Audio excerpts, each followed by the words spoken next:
નમસ્તે.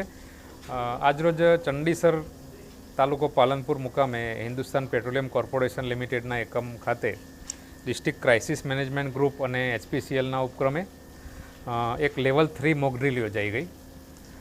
હાલની પરિસ્થિતિમાં અને HPCLના જે સેફ્ટી મેજર્સ છે એને ચેક કરવા માટે તેમજ ડિસ્ટ્રિક્ટ એડમિનિસ્ટ્રેશન સાથે સાથે HPCLના પોતાના એકમના જે પણ એ લોકોની વ્યવસ્થા છે એને ચેક કરવા માટેની વ્યવસ્થાના ભાગરૂપે આ મોક ડ્રીલ યોજવામાં આવેલી છે. આ મોક ડ્રીલની જે સમગ્ર પ્રક્રિયા છે તેમાં જિલ્લા વહીવટીતંત્ર તરફથી તમામ ડિપાર્ટમેન્ટ જેવા કે પોલીસ તંત્ર છે, હોમગાર્ડ ડિપાર્ટમેન્ટ છે, સાથે સાથે આરોગ્ય ડિપાર્ટમેન્ટ છે, સાથે સાથે ઇન્ડસ્ટ્રીયલ સેફ્ટીના અધિકારીશ્રી, આ ઉપરાંત અન્ય સ્ટેક હોલ્ડર કે જેઓ કોઈપણ પ્રકારની તાકીદની પરિસ્થિતિમાં અને આકસ્મિક પરિસ્થિતિમાં જેમના થકી બચાવના અને રાહતના તમામ પગલાઓ સત્વરે અને સરળતાથી લઈ શકાય તેવી વ્યવસ્થા થઈ શકે એવા તમામ ડિપાર્ટમેન્ટે આ મોક ડ્રીલમાં ભાગ લીધો છે.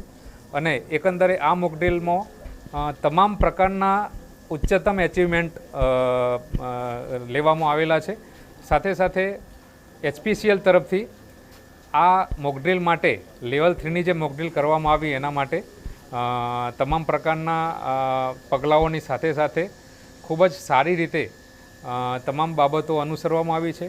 બચાવની કામગીરી, સાથે સાથે તાકીદની સ્થિતિમાં આગ હોલવવા માટેની કામગીરી, સાથે સાથે તમામ પ્રકારના જે ઉપકરણો છે એનો સક્ષમ ઉપયોગ થઈ શકે તે માટેની પણ ચકાસણી કરી લેવામાં આવી છે. સાથે સાથે અકસ્માતના સંજોગોમાં ઈજાગ્રસ્ત વ્યક્તિઓને તાત્કાલિક સારવાર મળી રહે તે માટે તેમને સરળતાથી અને સફળતાપૂર્વક હોસ્પિટલ સુધી પહોંચાડવા માટેની જે પ્રક્રિયા છે એનું પણ અહીંયા ખૂબ જ સારી રીતે પ્રયોગ કરવામાં આવ્યો અને તે પણ ખૂબ જ સફળ રહ્યો છે. આ રીતે જોતો તાકીદની કોઈપણ પરિસ્થિતિમાં આ એકમમાં કોઈપણ આવી દુર્ઘટના બને તો એને પહોંચી વળવા માટે તંત્ર અને HPCL એકમ ખૂબ જ સક્ષમ છે તેવું ફરી એકવાર પુરવાર થયું છે. અને આવી મોક ડ્રીલ આગામી સમયમાં પણ રેગ્યુલર ધોરણે યોજવામાં આવશે તેવી HPCLના અધિકારીશ્રીએ ખાતરી આપી છે. અને આ પ્રકારની મોક ડ્રીલના કારણે અકસ્માતો નિવારી શકાય છે તે બાબત પણ અહીંયા આ મોક ડ્રીલના કારણે ફરી એકવાર પુરવાર થઈ છે. Thank you.